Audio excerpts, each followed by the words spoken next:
Now, let's get started. First, we carefully insert a thin metal or plastic blade between the edge of the touch panel and the iPad's aluminum frame. This part requires patience. Welcome back to the channel. Today, we're going to walk through a full step-by-step guide on how to replace the touch panel on an iPad 2020. That's the 10th generation iPad, which still sees a lot of use today. Whether you're a DIY tech enthusiast, a beginner learning the ropes, or a professional technician brushing up on your skills, this guide is for you. In this case, the display itself is fully functional. You can see that the LCD is still showing an image clearly, but the touch panel or digitizer is cracked and no longer responding properly to input. This is a common issue, especially with drops. The outer glass is the first thing to take impact, and while the screen underneath survives, the digitizer becomes unresponsive or complete.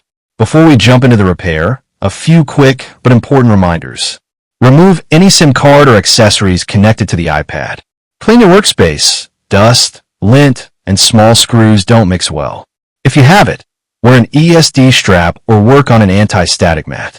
We always recommend using ESD-safe tools when working with internal components. This helps prevent any static discharge that could damage the logic board or screen components. Now, let's get started. First, we carefully insert a thin metal or plastic blade between the edge of the touch panel and the iPad's aluminum frame. This part requires patience. Back-end index pointing right, take your time during this step. Rushing may damage fragile parts. Use gentle pressure and slowly work your way around the edge. The adhesive holding the panel is quite strong, especially if this is the first time the device is being opened. Once you've created a small gap, use a plastic opening tool or pick to continue loosening the adhesive. It can help to heat the edges with a heat gun or warm eye opener, just a few seconds at a time. This softens the glue and makes separation easier. Slowly, we begin lifting the glass and touch panel. Warning caution, the Face ID sensor strip is attached to the two. After that, the touch panel is carefully lifted and set aside. Now that the touch panel has been removed, we're carefully cleaning the frame, taking our time to remove any leftover adhesive and tiny glass fragments to ensure a smooth surface for the new panel. Next, we unscrew the display screws. There are several small screws holding the LCD in place.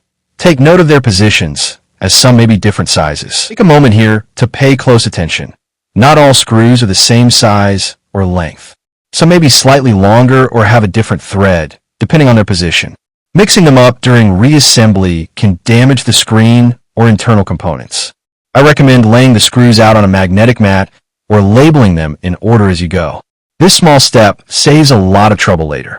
Once all the screws are out, we'll be ready to carefully lift the display. Now I'm carefully lifting the display with a plastic sheet. Taking my time here because the flex cables and sensor strip are still connected underneath. Pulling too hard could tear them, so be gentle and patient. Slowly, we begin lifting the LCD display. Be aware, display cables are still connected underneath, so don't pull too hard. Then, I'm removing the screws and metal shielding that protect the display connectors. It's important to keep the tool angled correctly and apply only light pressure. The display is still connected at this stage, so one slip can scratch or crack it. Always use a non-magnetic screwdriver and avoid touching nearby components to prevent accidental damage. Handling other components. Disconnecting cables. Now, we fully detach the display and carefully remove the touch panel connector. This disconnects the broken digitizer from the logic board. At this point, the entire screen assembly should be free. Now I'm cleaning the aluminum frame using a pair of tweezers to carefully remove any tiny glass shards stuck around the edges. These pieces can be sharp, so take your time and work slowly. After that, I'm using a soft brush to sweep away loose debris and then gently wiping the surface with a bit of isopropyl alcohol. This helps dissolve any leftover adhesive and ensures the new touch panel will sit flat and bond properly. Here's our brand new touch panel, ready to go. It's clean, undamaged, and perfectly matched for this iPad model. Now we need to remove the sensor strip carefully and attach it to the new touch panel without bending or damaging it. Now it's time to remove the protective films from the new touch panel. Start with the inner adhesive liner. Peel it off slowly to avoid any dust getting trapped. Make sure your hands are clean or wear gloves to keep the adhesive surface clear. Once that's done, gently peel away the front film to reveal the glass. Be careful not to scratch it while removing. Keep the adhesive side facing up and away from any debris until we're ready to install it onto the frame. Remember, the battery should remain disconnected during this entire process. Now we carefully position the new touch panel into place. Line up the edges with the frame and gently press down, making sure the adhesive sticks evenly all the way around without lifting or gaps. Now we're gently placing the display back, carefully, so we don't pinch any cables underneath. Give the screen a quick blow with compressed air, and remember, don't touch it with your fingers. Now it's time to apply fresh adhesive to the frame. I'm using pre-cut adhesive strips made specifically for this iPad model, but you can also use high-quality adhesive tape. Start by aligning the strips along the inner frame, pressing them down firmly so they stay in place. Be sure not to cover the camera, sensor, or speaker openings. This step is essential. Good adhesive ensures a strong, lasting seal and helps prevent dust and moisture from entering the device. The repair is now complete, but before we wrap up, let's test everything.